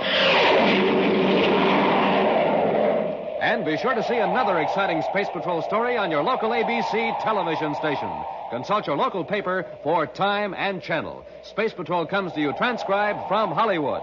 This is ABC Radio Network. Yeah, I forgot Space Patrol was also a TV, on TV back in the day. Very cool. I got one more wing to go. And yeah, there we go. Let me clip this inside. Here's the next wing. It is big. It's like, I mean, okay, is that fitting good? It's about 12 inches long and about 10 inches long to drag, and the wingspan about 12 inches or so. Let me see what this last piece is here. Looks like part of what the Black Rider's gonna be on. But anyways, what's up with the Legos lately, Dino? UFO's no joke. What's up with the Legos? I've fallen in love with building Legos, and it's therapeutic. It's fun. It's cool to collect. My main project is building a Lego city right in front of me. It's really big. I'm going to do an updated video on it because I've been working on the park and sidewalks and some other stuff. Paved the parking lot. But yeah, that's what's up with it. Therapeutic. I've always loved toys. Love building, love collecting. It's just very, very fun. And again, like I've said, after 9 years of doing stuff, me and Dave still Sunday. We'll always be doing stuff on Sunday. The occasional other stuff here and there. But right now, like Monday through Friday during the day, I figure I'm going to stream me building these Legos and play some old time radio, talk to you guys, show when I'm done, show the inside and kind of review it and stuff like that. So that's kind of what I've been doing, and I love it. The TV Puppet Space Patrol is super cool. Yeah, I think you can find that on YouTube also, Derby. But yeah, you can find everything on YouTube. But yeah, I just got done with the 2 wings. I'm not sure. Should I play another episode of Space Patrol? Let's see how long's, because I am almost done with this. Let me just see how long I've been going. How long have we been going? Oh, I don't even know. Oh, it doesn't matter. Let's see. So I'll make this last one. Do you guys want to hear one more Space Patrol as I'm finishing this out? I can do that. Oh, that's what I got to do. I got to put this in here. So hopefully that answers your question there. UFO's no joke. Economic Ninja posted a video that said you won't believe what Lego did today. Listen, it's a title to capture the audience, right? So I can't tell you what they did recently that would be a big deal. Aaron Clements, what's up? What y'all doing? Building Lego, playing some Space Patrol while I'm doing it. Good to see you, Bubba. Hey, Bubba, what's going on? If you guys would, please comment after the video, even if you just want to say thanks for the stream or something like that. Harry, appreciate you always doing that. JLR, yes, please, all that good stuff. So sorry. No worries, Barry Geekler. We're going to... It was an odd Wild Wild West episode in the circus and all of that. So, yeah, I don't know. I'm not sure if I'm going to, I'll play one more. Let's while I'm ending this, let me play another Space Patrol. One more, and then I should be done. Should be able to tell you what I think about it. And all of that good stuff. So let's see. Next Space Patrol is The Lady from Venus. So let's listen to The Lady from Venus while I finish this out. And then I'll talk about it and get ready for tonight with the Orient Express. So here we go. The Lady from Venus. 12/20, a few days from Christmas, this aired. 1952. Here we go. Wheat Chex, Rice Chex, and Good Hot Ralston presents Space Patrol! High adventure in the wild, vast reaches of space. Missions of daring in the name of interplanetary justice.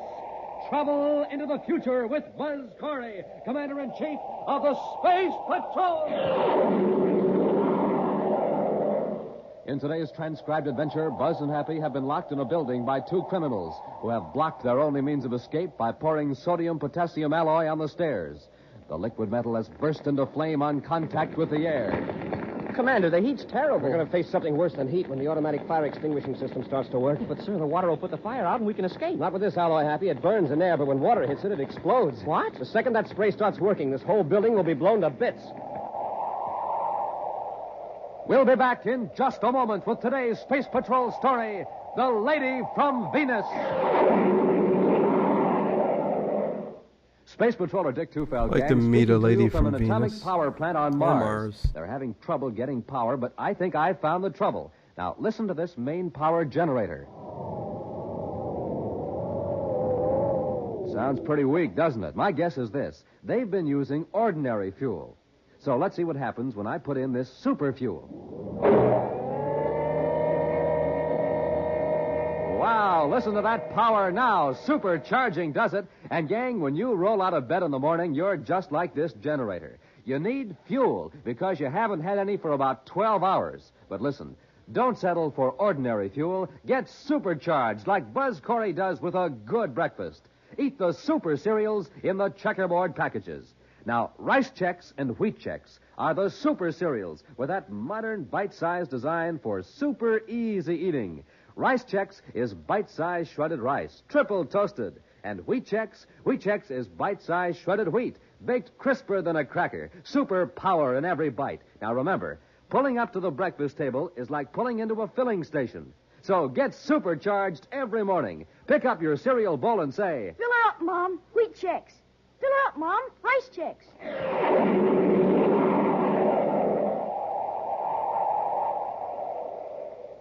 In Commander Corey's central office on Terra, a tall, middle-aged man anxiously paces the floor while Cadet Happy checks the Space Patrol search mission reports.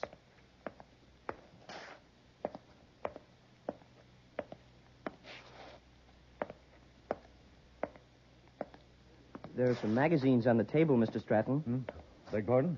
I said if you want to read, there's some magazines. Oh, no, thank you, Cadet. Is that clock correct?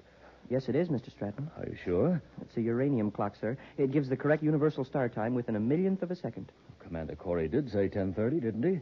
Yes, sir. It's 10:40 now.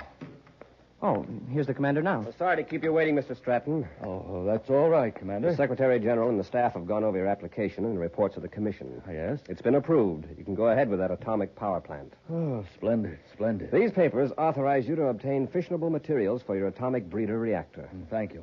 I suppose you're blasting off to Venus right away and get your plant into operation. Oh, I have a few matters to clear up first in my Terra office. Goodbye, Commander. And, Cadet, thank you for your courtesy. Well, that's all right, Mr. Stratton. Goodbye.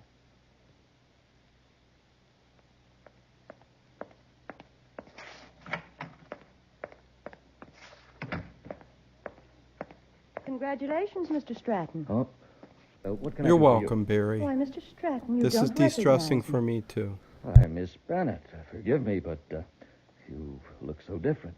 Don't tell me I've aged that much in 5 years. Oh, no, it's not that. It's a... I'm a blonde now instead of a brunette. Oh, yes, that's it, of course, your hair. And I dress more expensively than I did when I worked for you. I always thought you dressed very nicely, Miss Bennett. Why so formal, Edward? On Mars, you used to call me Elspeth, the lady from Venus. What are you doing now, Elspeth? Oh, that's better. Well, right now I'm in the manufacturing business on my own. Well, we're competitors, eh? No, not entirely, Edward. In fact, I'm actually interested in becoming one of your customers. Splendid. We parted on very unpleasant terms, as I recall. I'm glad you're willing to let bygones be bygones. Yes, and I was delighted to hear that the Secretary General gave you the go-ahead for your reactor on Venus. Why, I just came from Space Patrol headquarters myself. How did you know about it so soon? Oh, I know a lot of things about you, Edward. I was one of the people questioned by the Space Patrol security agents. Evidently, your replies were favorable. Thank you. How soon will your plant be in operation? It'll take 3 weeks to get into active production. Good, then I can count on you for a shipment of plutonium in less than a month. Oh, I'm not joking, Edward. I'm ready to pay you a fair amount of credits for a small percentage of your plutonium output. You have a United Planets authorization to buy it? Oh, no. That's why I have to get it from you. But I can't sell it to you. I can sell you power, but not plutonium or other fissionable materials. It's illegal. Stratton, how long do you think you'd be permitted to operate that plant if I should go to Space Patrol with certain evidence? Evidence of those shady deals on Mars 5 years ago? You know I had nothing to do with those. You engineered them behind my back. Yes, but the evidence I have still points to you, not to me. I've been keeping it, Edward, for just such an opportunity as this. You know I've got to account for every ounce of plutonium. Surely you can find some way to get around the regulations. You want to keep that plant, don't you? That's blackmail, Elspeth. Blackmail? When I'm paying you for the plutonium? Well, that's unfair. I never thought you'd stoop to anything like this. You'll send the plutonium to the Elbin Company on Mars. There's a fake company I've organized to receive certain illegal materials. So you're operating on Mars? No. I just want to be sure the plutonium's hard to trace. For your protection as well as mine. I'm still the lady from Venus. So I'll see you in a month. Remember, I'll be expecting my shipment in a month. Goodbye for now, Ed.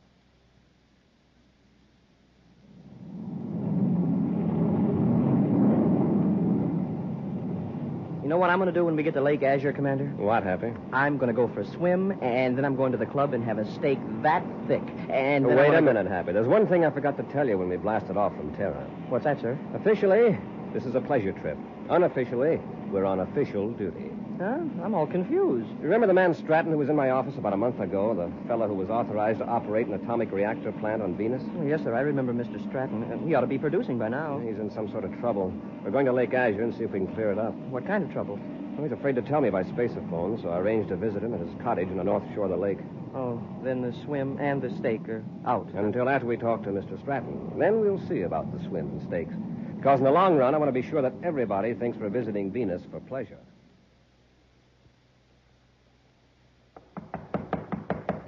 Just a minute.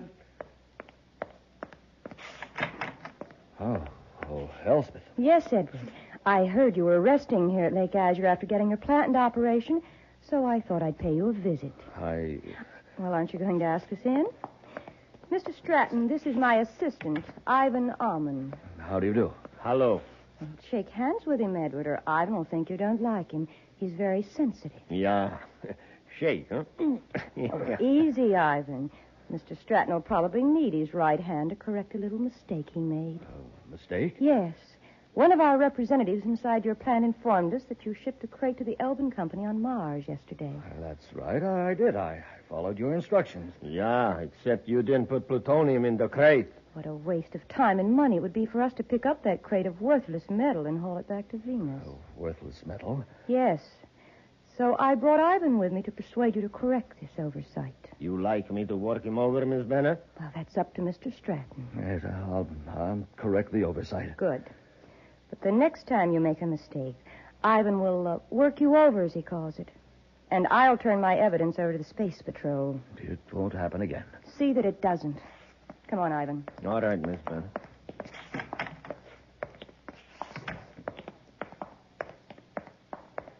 All right, Ivan. Let's get back to our water cruiser.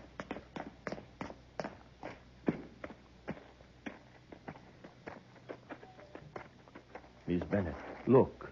There is another water cruiser pulling up to Stratton's wharf. Yes, men in uniform. Quick, get over behind those bushes before they see us.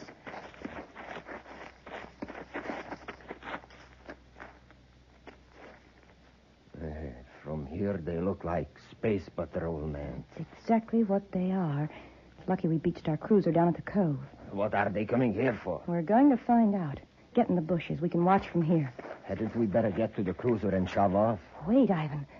The tall one's Commander Corey. Yeah. I heard at the hotel that he was due in today for a rest. That Space Patrol high brass has it pretty soft. If he's here for a rest, why would he come directly to see Stratton? It looks very suspicious to me. If he's double-crossed... They are on the wharf now. Let's get going. No. Wait till they get in the house. Then we'll slip up and see if we can hear Gone what's going fishing. on. Oh, Mr. Stratton, we didn't see anybody. And there was no boat at the wharf. Oh, they must have come here in a surface car then. They could have, all right, along the Lakeshore Road. Who were these people? Elspeth Bennett and a man named Ivan Almond. They're the reason I asked you to come here. They're trying to force me to sell them plutonium illegally. I see.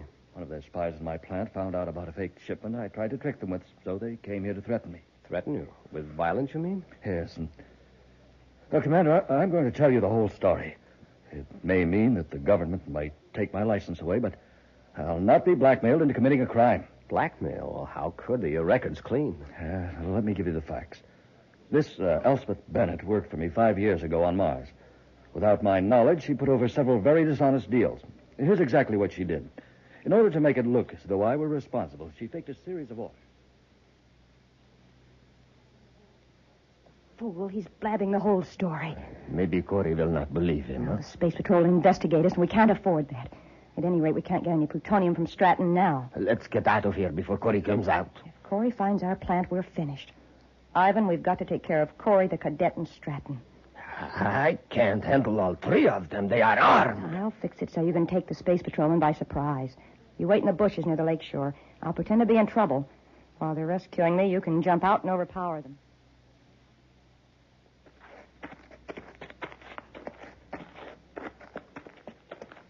You know, Commander, somehow I think Mr. Stratton was telling the truth about being framed. Well, so do I, Happy. If he weren't thoroughly honest, he could have sold radioactive materials illegally. Yet he's willing to risk losing his plant. Help! Help! Commander, listen. It's a woman. She's fallen into the lake. Come on, Happy. Save me, I can't swim. We're coming, lady. Here, I'll jump in, sir. Oh, wait, Happy. She isn't far out. Grab the end of this stick. That's it. Get a good grip. Swimming be in all right. space. Just hang on. We'll pull you in. Oh, thanks, goodness, you're hurting me. Breathing liquid air. I've got her, sir. Watch the edge of the bank, Happy. It's not very solid. That's how I fell in. Here, I'll give you a hand, Hap. We'll have you out in just a second. Oh, I didn't realize the water was so deep, so close to the shore. There you are. Now, don't try to get up for a while. Just rest. And you rest too, Corby. Hey, what's the big idea? I got them both, Miss Bennett, just like you said. Well, there's no time for gloating, Ivan. Go in the house, get Stratton, and bring him out here. Maybe I'd better finish Corey and the cadet now. Huh? Give Stratton a chance to get away. No. Somebody's going to find 3 bodies here by the lake. Corey, the cadet, and Stratton. And they'll find the evidence against Stratton in Corey's pocket. Yeah, but the evidence is fake. Well, of course it is, but no one will suspect it. It'll be obvious to everyone that Stratton did away with him to keep from being exposed. How are you going to explain Stratton? Why, Corey wounded him in the fight. Now, get Stratton. Suppose the cadet come to while I'm gone. Either one of them moves, this heavy stick will take care of them.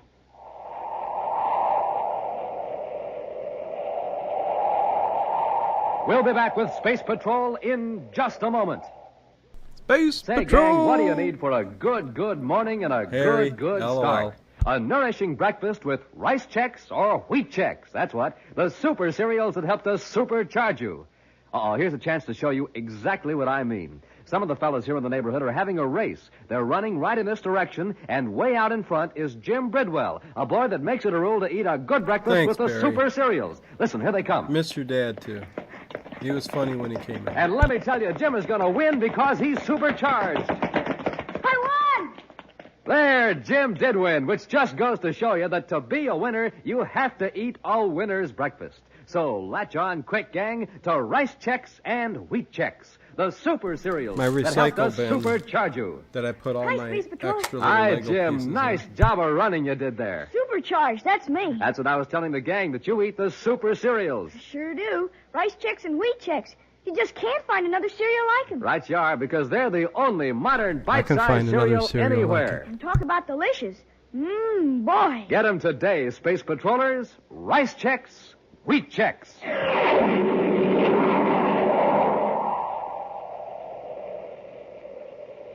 Edward Stratton, operator of an atomic reactor plant on Venus, is being blackmailed by a former employee, Elspeth Bennett, into selling plutonium illegally.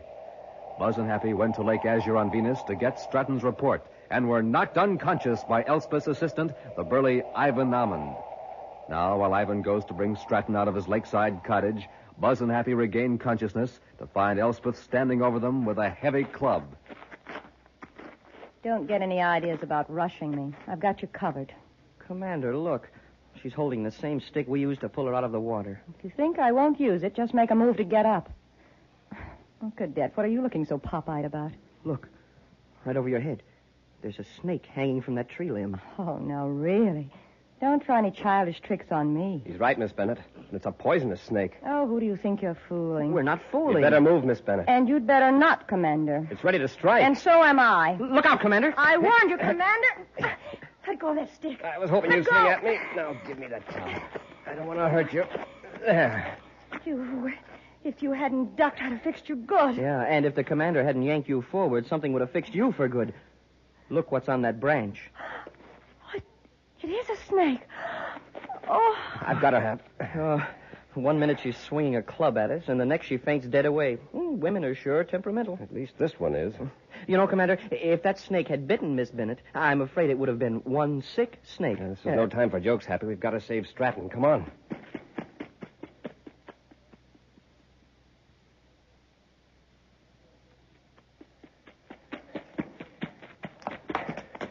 I hope we're in time. Commander. Stratton, are you all right? Yes, I'm all right. Where's Ivan? He saw you coming, hit me, and then ran out the back door. Stratton, Miss Bennett is out by the lake. Watch her till we get back. Come on, Happy. Let's see if we can pick up Ivan's trail.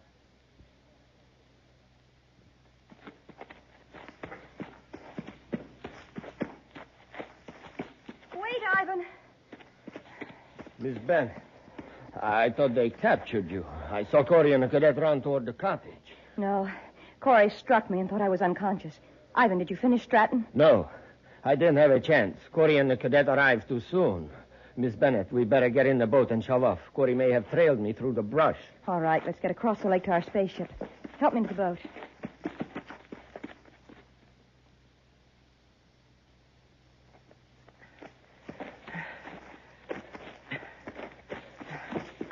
This brush sure is thick. Yes. Some of these small branches are broken. Ivan's heading for the lake. Do you think he'll try to swim it, sir? He might. He might have had a boat beached along here. Commander, look at these footprints. They lead right out to the water. Yes, two sets, a man's and a woman's. Miss Bennett must have come out of her faint. Hey, look out there, halfway across the lake. A water cruiser with 2 people in it. They're going at full speed. By the time we got to our boat at the wharf, well, they'd be out of sight. Get back to Stratton's cottage and space a phone an alarm.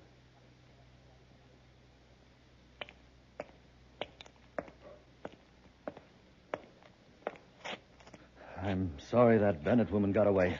I got to the lake shore, she was gone.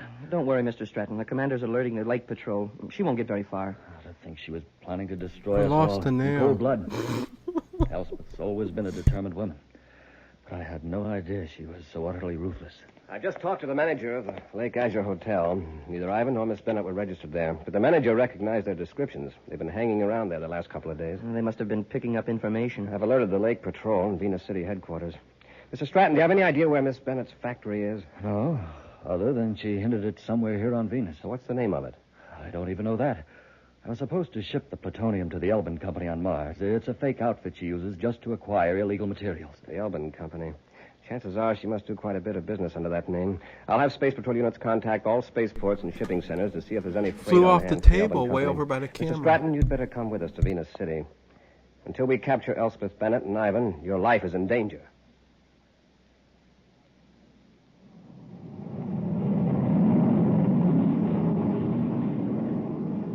Miss Bennett, the plants are in the other direction. You are way off vector. We're not going to the plant right now. We're going to Venus City to pick up some freight. What for?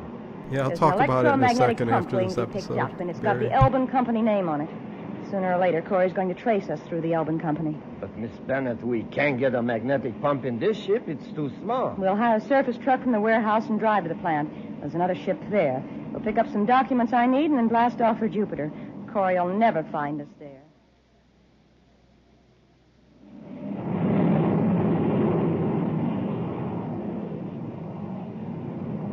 We're about 2 minutes out of Venus City, sir. Shall I contact Space Control? I'll handle it, Hap. Space Patrol Headquarters, Venus City, calling Commander Corey. Corey here, go ahead. Commander, we've already got a development on that Elbin Company checkup. Good, let's have it. Warehouse number 3 has had a large piece of machinery on hand assigned to the Elbin Company. An electromagnetic pump was picked up just a few minutes ago. Does anybody at the warehouse know where the Elbin Company is located? Not exactly, but from other dealings, they think it's southeast of Venus City, out toward the Topaz River. A man and a woman rented a big Atomo surface truck from the warehouse. Get the Atomo truck registration number. Alert all highway patrol units to watch for it. And not to stop it, just report its location and direction. Yes, Commander. Corey out. Well, we won't land at Venus City, Happy. We'll cruise around till we get a report on that truck.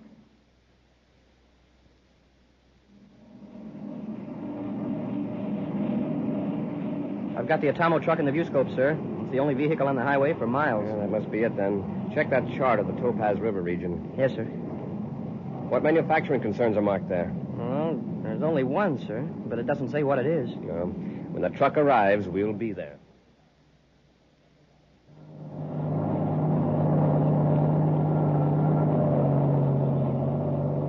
You know, Miss Bennett, I've got to admit I didn't think much of this plan at first.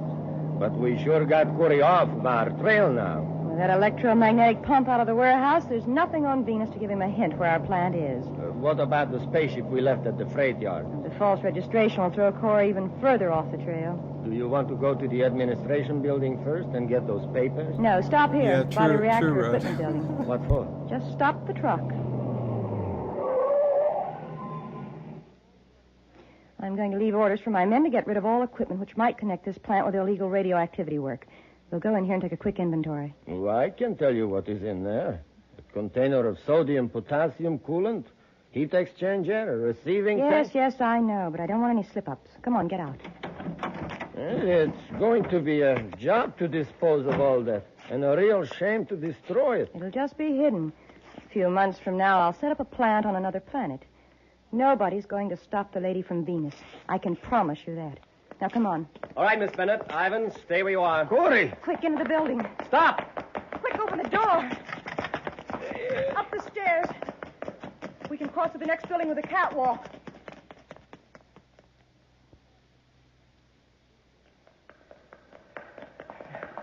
It's a pretty cool helmet. There they go, sir. Up the stairs. Come on, let's get him. Ivan, open the door of the catwalk. It's stuck. We're coming up the steps. Stop. You're cornered. Better come down. Ivan, those big containers. Roll them down the stairs. Okay. Better get off the steps. Watch it, Commander. Duck, Hap.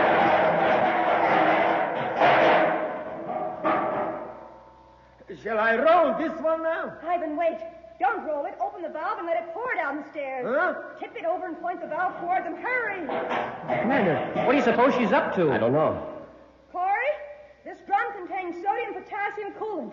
It's used in atomic breeder reactors to carry off heat from the reactor core. When it's exposed to air, it'll burst into flames. Turn the valve, Ivan. There it goes. Stand back, Happy.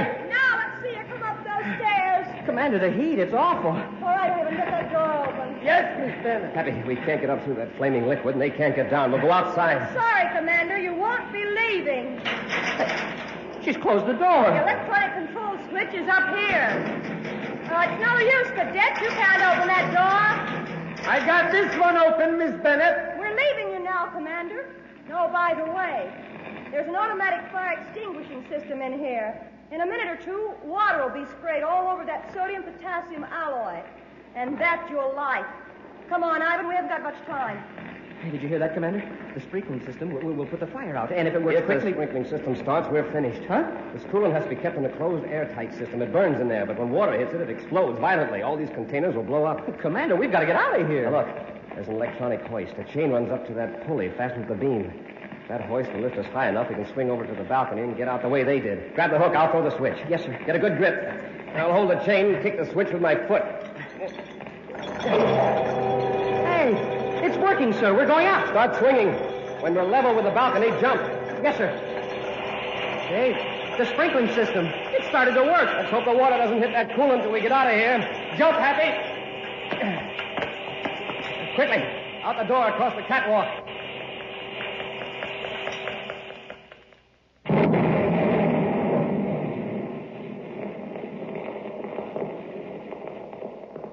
There it goes.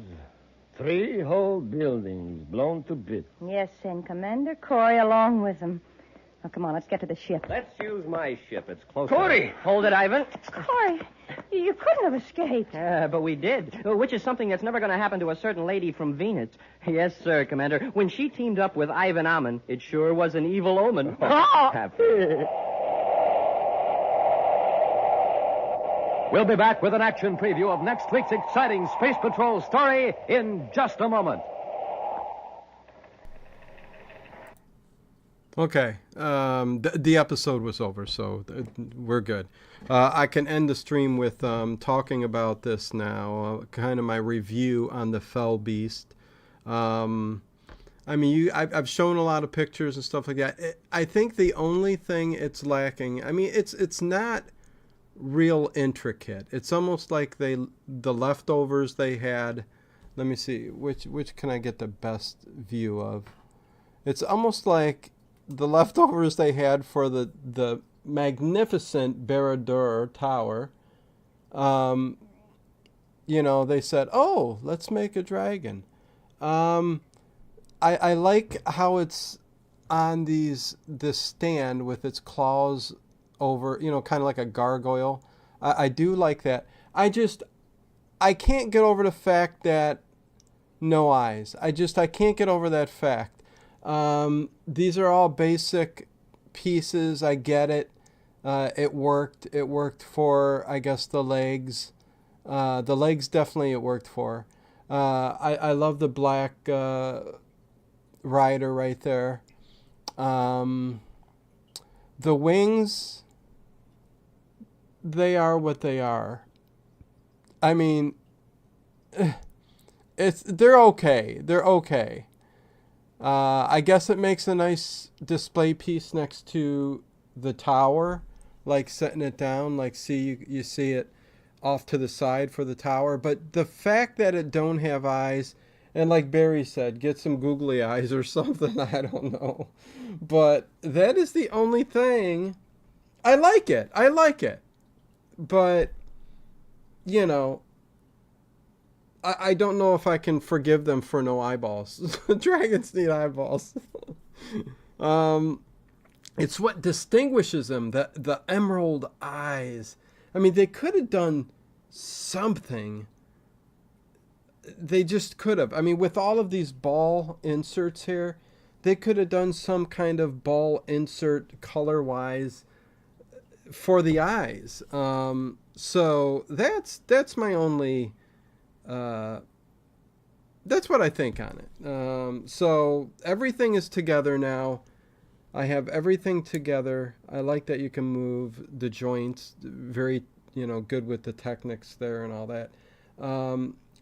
the Carl you know and love, it doesn't stick to the tower. No, it really doesn't. The Black Rider, definitely. I mean, the Black Rider, yes. You can kind of get away with the theme. The Black Rider, of course. The wings, a little bit, because it's black, but I don't know if I would have rather had cloth, I think. Some kind of cloth. But overall, it's pretty cool. And I think sitting next to it, it's okay. It's okay. It is going to be placed on the other side of Rivendell, which the Rivendell set, I mean, this and that, both really, really good sets. But anyways, Awesome Dragon, agree. Why no eyes? I know. I think just took an easy way out with no eyes. The tongue looks good. The legs look good. The pedestal, like rocks that it's sitting on with the claws, very good.